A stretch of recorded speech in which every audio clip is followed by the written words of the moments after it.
Hello, I'm Duca. And I'm Rebecca. And for the past year and a half, we've been living full-time on our sailboat called Odd. When we say we live on a sailboat, the first question people ask is, how do you deal with electricity? And the answer for that is solar. See? You see the sun? Beautiful.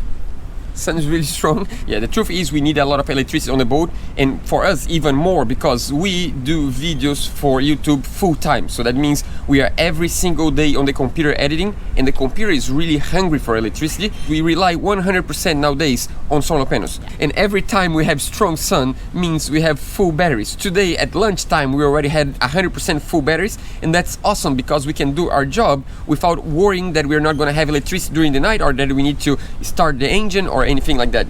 Right now we are actually in a marina, and even though we are in a marina for the past 1 month, we didn't hook up the electricity, not even once, the shore power. I mean, we do have the possibility of hooking up the shore power. It's right there. Not connected at all. It's just, you know, sitting there because we don't really need, and that's really good, and that makes us feel free because we can travel anywhere and we can work from anywhere we are, even though we are off the grid. That's just so good. So for those who are wondering, how many watts do you have?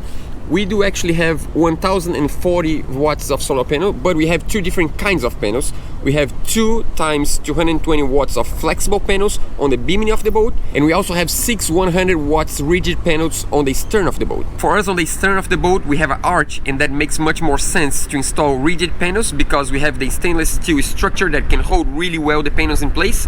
But here on the bimini of the boat makes a lot more sense to have the flexible ones because we have a shape on the bimini, and that makes it a lot easier to create something that from far away it doesn't seem really weird and seems like you have the feeling that it's part of the boat. So this specific panel, there is a sticker on the back, so you just peel the plastic and you just glue the panel. We decide not to glue direct to the canvas. We could have glued direct to the canvas, but if we do that it would be harder for us to take off because our canvas is like, there's so many lines attaching the canvas to the stainless steel arch that we decide to create a second layer of canvas that we just tie to the other, and for us that just works perfectly. So one more detail about our solar panel installations is that the panels on the stern of the boat, the rigid ones, we have 3 of them in series in one controller and another 3 in another controller. And the reason for that is because the stern of the boat has less shade, and if we have less shade and we use them in series, that means we need less sun in order for the solar panels to work,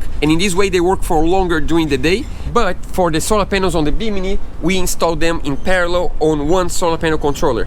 So what's the reason for that? The reason for that is because here we have a boom, and as you can tell, for example, right now we have a shade on this panel, but we have a lot of sun on that panel, and if we install this in series, this shade would also affect that panel, and that would not be good. So right now, as they are in parallel, the shade is only affecting this panel, and that panel is producing a lot of energy, and that's just awesome. So from the solar panels, the energy comes to the solar panels controllers, these ones right here, this one and another 2 down there. After the controllers it goes to the battery, and the reason why we need to have the controller in between the solar panel and the battery is because we need to control the amount of energy that goes into the battery. And for us, for example, we have lithium batteries, and with lithium batteries we cannot use any kind of controller, otherwise you're gonna damage the batteries, because the way you charge a lithium battery is not exactly the same way you charge a lead acid battery. So let me see if I understood this right. The sun produces energy through the solar panels that goes to the charging controllers and then to the batteries, and then we need to use the electricity. Yeah, basically on the boat we have 2 different kinds of things that we use.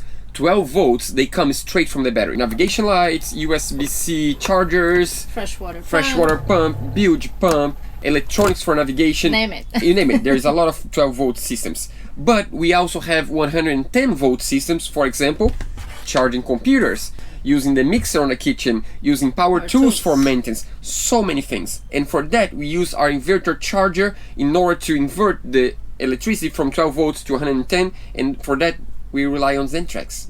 These guys are just awesome because without Xantrex it wouldn't be possible for us to live on the boat and have the job we have. Without 110 electricity we could not do, without the solar panels we could not do. So Xantrex, thanks so much for believing on what we do since day 0. Xantrex is our first ever sponsor when we bought this abandoned boat 3 years ago.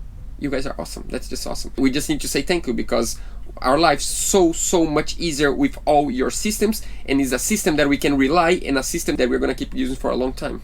Thanks so much.